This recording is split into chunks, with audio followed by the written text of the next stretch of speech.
Looking through the key features of Assetto Corsa Competizione, one thing stands out, and that is a white bar with the following text. A well-structured ranking system will evaluate individual performance and driving behaviour to reward the most virtuous drivers and promote fair play in online competitions.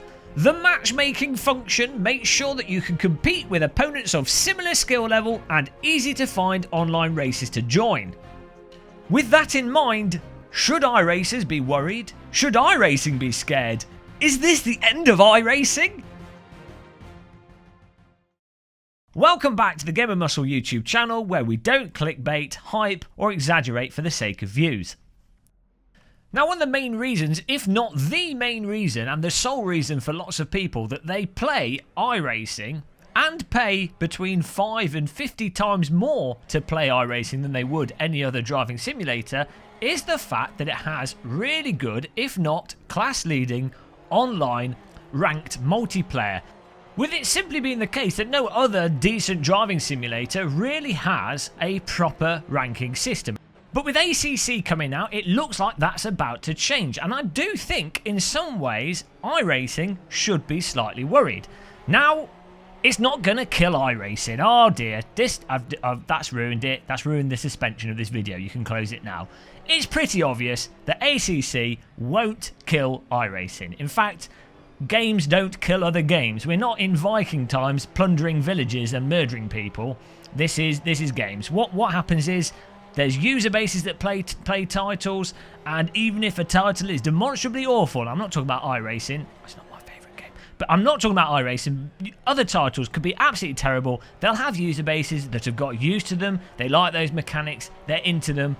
They've invested a lot of time into them. They've invested a lot of money into them. They are stuck into that way of thinking. This explains Apple users, for example. So regardless of if ACC was demonstrably, fundamentally and objectively 1,000 times better than iRacing, it's a simple fact that people will still play iRacing, and a good number of people will play both iRacing and ACC enough to sustain iRacing to the point that ACC will not kill iRacing.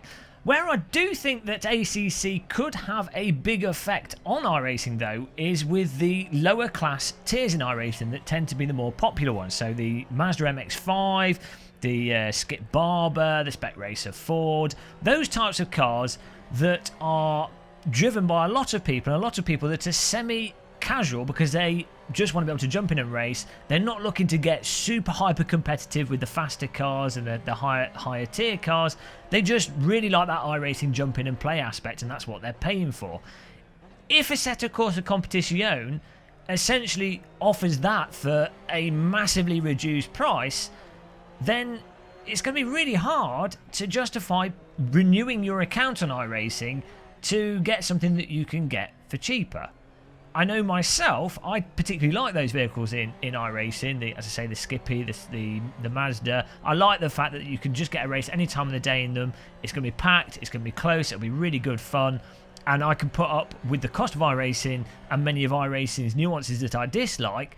I can put up with them because I will get good racing with that. But if I've got that in ACC, maybe with GT cars, and it's the Blanc Pain game, so it's not going to be this exact same cars. But if I can scratch that same itch, it is going to be much harder for me to justify renewing my account on iRacing for the price of Assetto Corsa Competizione each time. And I have to say, largely the big reason why I personally have had a big gap in my iRacing subscription was because, in many ways, sim racing system for Assetto Corsa, which isn't integrated into the game, does not have anywhere near the same amount of users as iRacing, and is nowhere near as active, and so doesn't offer the same degree of competition, and even won't offer as competitive fields of racing for the same number of people. But despite all that, sim racing system has effectively scratched the itch enough that I haven't renewed my iRacing account for a very long time.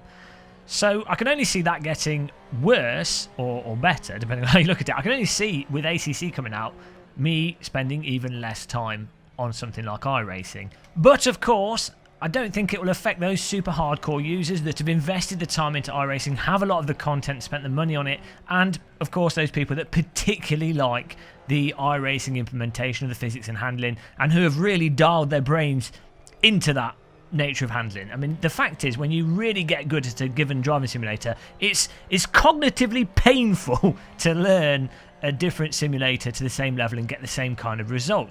So assuming that Assetto Corsa Competizione is actually good, doesn't have a fatal flaw in it, and the matchmaking works properly to the same level or better than iRacing, I think what will really happen, and what is really good news for all of us sim racer boys and girls, is it essentially has a potential to introduce more competition into the sim racing arena, specifically more competition for iRacing.com to have to actually deal with. The result of this will likely be that iRacing will potentially have to maybe evaluate the fact that selling content on top of a monthly subscription is somewhat absurd and rather dated as a way to sell content. That they've got away with it for far too long. Stop it.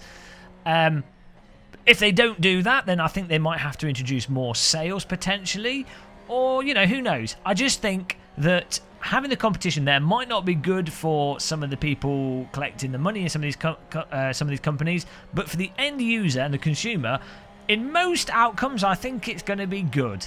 I think we're going to be able to play more simulators. I think iRacing will get better. I think ACC will get better. I want to see these developers have a punch-up. Blue and red corner, we can film it, I'll commentate, it'll be fantastic. Sim Racing Expo 2018, that's what we want to see.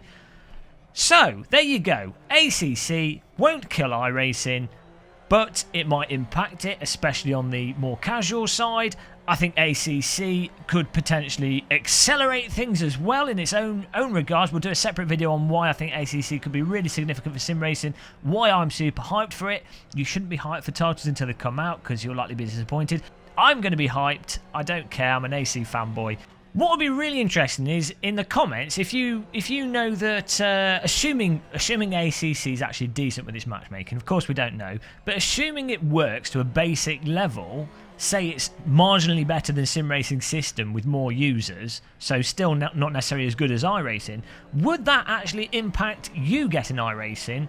And if you're the type of person a bit like me that sometimes subscribes to iRacing but then, you know, isn't fully committed to it, if you think that ACC would actually likely stop you using iRacing at all in the future, or if you're currently an iRacer, why maybe you wouldn't use ACC, or why maybe you actually would go to ACC. But it'd just be really interesting in the comments to know what you guys think. We'll tally up the results, I'll mop up the blood, we'll film it all in 4K, and we'll sell it to we'll sell it to Netflix. Be amazing. So don't forget to subscribe. We have a Discord channel. It's in the video description. People chat on our Discord channel. We have a good time. It's nice and chilled out. And we, of course, live stream as well. So if you subscribe, you'll get pinged whenever that happens.